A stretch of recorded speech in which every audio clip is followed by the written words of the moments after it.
Selamat pagi pemirsa. Berita Padang hadir kembali hari ini bersama saya Adini dan sejumlah informasi telah kami siapkan untuk Anda. Berikut selengkapnya.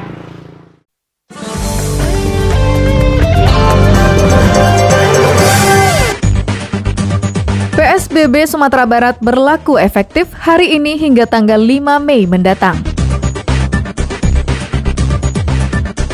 Wakil Wali Kota Bukit Tinggi diisolasi di Rumah Sakit Ahmad Mukhtar karena hasil rapid testnya positif terpapar COVID-19. Memutus mata rantai COVID-19, pedagang dilarang berjualan di Pasar Raya Padang. Akibatnya pasar tradisional di Kota Padang itu terlihat sepi layaknya pasar tak berpenghuni.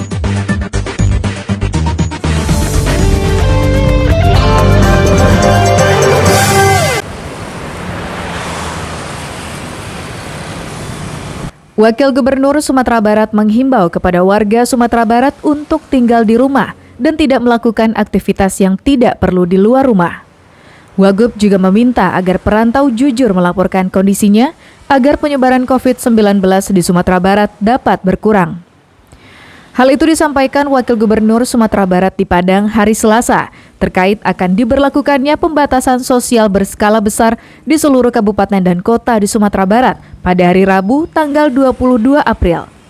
Terkait dengan hal itu, Wakil Gubernur menyampaikan bahwa Pemprov Sumatera Barat juga meliburkan semua pegawainya selama 14 hari. Demikian juga pegawai pusat yang bekerja di Sumatera Barat diminta untuk menyesuaikan dengan kondisi yang berlaku. Khusus kepada perantau, Wakil Gubernur berpesan untuk jujur menyampaikan kondisi kesehatan mereka agar tidak menulari kepada masyarakat yang lain. Himbauan kepada masyarakat yang pertama saya minta disiplin. Sudah ada himbauan tinggal di rumah, ayo tinggal di rumah, dan kantor-kantor juga diliburkan. Kita juga hari ini kalau nggak salah sudah buat surat juga kepada pegawai-pegawai pusat yang ada di provinsi ini termasuk BUMN, kita himbau untuk bekerja dari rumah. Yang kedua, mereka harus transparan. Kalau pulang dari rantau, pulang dari mana saja, kalau mereka merasa sakit, jangan mengurung diri dan terbuka bahwa COVID ini bukan aib, tapi adalah penyakit yang bisa mematikan.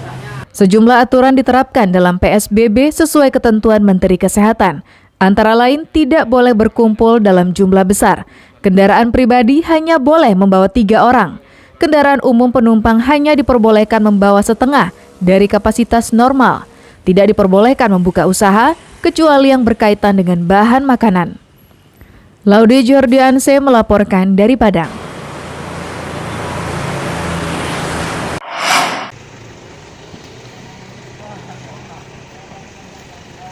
Wakil Wali Kota Bukit Tinggi, Irwandi, Senin sore dilarikan ke Rumah Sakit Ahmad Mukhtar Bukit Tinggi untuk menjalani isolasi.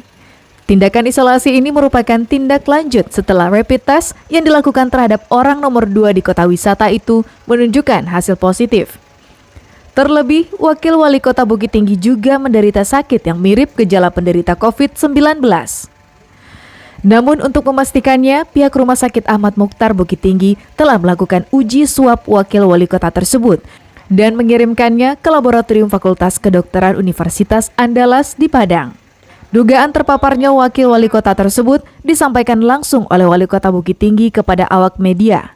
Menurut Wali Kota Bukit Tinggi, sejak wabah COVID-19, seluruh unsur Forkopimda Kota Bukit Tinggi melakukan pemeriksaan kesehatan setiap hari.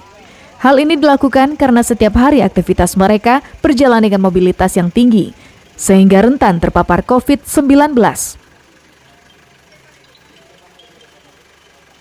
Memang di rapid test tadi pagi itu, Pak Wawa itu beberapa kali rapid test, itu ada semacam baru gejala. Nah sekarang sudah diambil swab. Swab ini nanti kan paling lama, ya kita harapkan nanti besok malam selesai lah, ya kan? Baru ada yang kita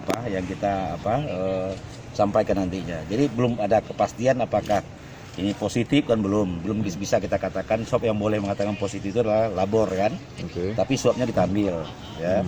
Jadi supaya kita ingin mempercepat ya seperti ada gejala kita masuk masuk rumah sakit dulu, mudah-mudahan negatif gitu kan.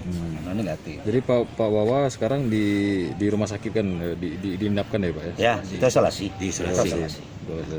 Isolasi kan ini penyakit ini bukan harus penyakit yang aib, tidak kan. Kan dah saya bilang, saudara kandung saya suami istri kena, tapi udah sehat ya. Yang penting semangatnya dulu ya kan, daya tahan tubuhnya dinaikkan ya kan. Ya kalau kita stres nanti kan stamina kita kan turun ya, pemikiran segala macam. Biar beliau enggak punya pikiran, kita istirahatkan dulu ya. Dari laman website Kota Bukit Tinggi, pertanggal 21 April 2020, 6 orang warga Kota Bukit Tinggi dinyatakan positif terpapar COVID-19. 1 orang diantaranya meninggal dunia. 177 orang warganya berstatus orang dalam pemantauan dan 206 orang berstatus orang tanpa gejala. Sri Louis melaporkan dari Bukit Tinggi.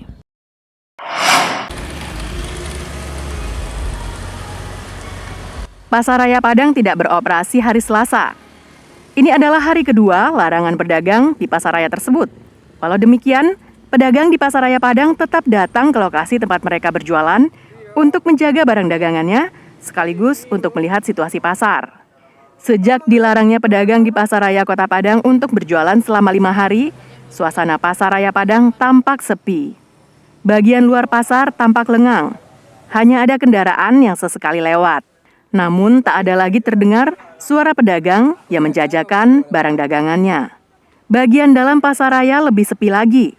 Lorong-lorongnya sepi, seperti rumah tak berpenghuni. Di beberapa sudut pasar nampak pedagang yang berkumpul-kumpul walaupun tidak banyak. Mereka hanya menjaga barang dagangannya agar tidak diambil tangan-tangan jahil. Menurut pedagang, saat ini mereka tidak diperbolehkan untuk menggelar dagangannya selama 5 hari. Mereka paham, tindakan itu diambil wali kota untuk memutus mata rantai penyebaran COVID-19. Pedagang berharap pemerintah Kota Padang memberikan bantuan kepada mereka sebagai kompensasi karena mereka tidak bisa berjualan selama 5 hari. Itulah kalau kami mengharapkan bantuan itu dari pemerintah. Jadi sampai sekarang belum ada turun dari pemerintah kan. Jadi kami mengharapkan kalau dapat kan 5 hari pre-tempo itu. 5 hari itu apa bisa berjualan apa tidak. Itu permintaan kami kalau bisa.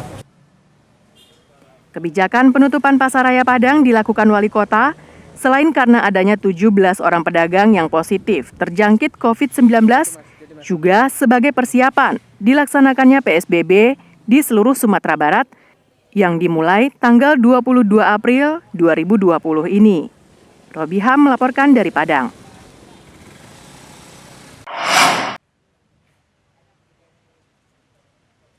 Satgas Bencana Nasional BUMN Sumatera Barat menyerahkan bantuan kepada pemerintah Provinsi Sumatera Barat di kantor Gubernur Sumatera Barat hari Selasa.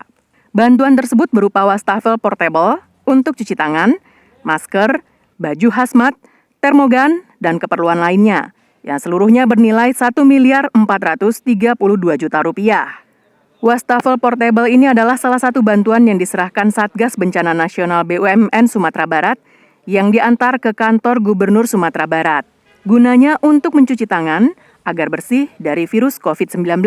Selain itu, Satgas Bencana Nasional BUMN Sumatera Barat yang berjumlah 48 BUMN juga menyerahkan masker, baju hazmat, termogan, ventilator, dan sembako yang diterima langsung oleh Wakil Gubernur Sumatera Barat Nasrul Abid. Nilai bantuan tersebut seluruhnya 8 miliar 15 juta rupiah. Sebanyak 5,5 miliar sudah diserahkan oleh BUMN Sumatera Barat sebelum terbentuknya Satgas Bencana Nasional, yang diserahkan kepada Wakil Gubernur berjumlah 1 miliar 432 juta rupiah. Sedangkan sisa 1 miliar diberikan pada tahap berikutnya. Ya, kita terima kasih kepada gugus tugas BUMN di bawah pimpinan Pak Ihsan hari ini menyerahkan ke kita. Ada 9 dari BUMN yang menyerahkan bantuan. Total bantuan itu 8 miliar, kemudian nanti hari ini baru 1,4 miliar kita terima. Ini ada APD, ada juga ventilator, ada juga alat pencuci tangan, dan lain-lain termasuk sembako. Kita tentu dari pemerintah Provinsi Sumatera Barat mengucapkan terima kasih atas kepedulian gugus tugas daripada BUMN ini. Partisipasi dari BUMN ya untuk ke masyarakat ya. Dalam hal ini kita ke pemerintah daerah. Nah ini rencananya nanti kalau secara teknis ya kami serahkan ke pemerintah daerah mau disalurkan kemana. Kira-kira gitu. Berupa apa aja tadi Pak? Kalau sekarang ini kan lagi pandemik COVID-19. Jadi yang sekarang kita serahkan adalah berupa alat-alat medis ya. Termasuk yang barusan kita lihat adalah wastafel untuk cuci tangan ya. Untuk penyaluran APD diserahkan sepenuhnya kepada gugus tugas penanganan COVID-19 Sumatera Barat. Sedangkan untuk pembagian sembako kepada masyarakat akan disalurkan langsung Satgas BUMN Sumatera Barat. Laude Johardio Ansem melaporkan dari Padang.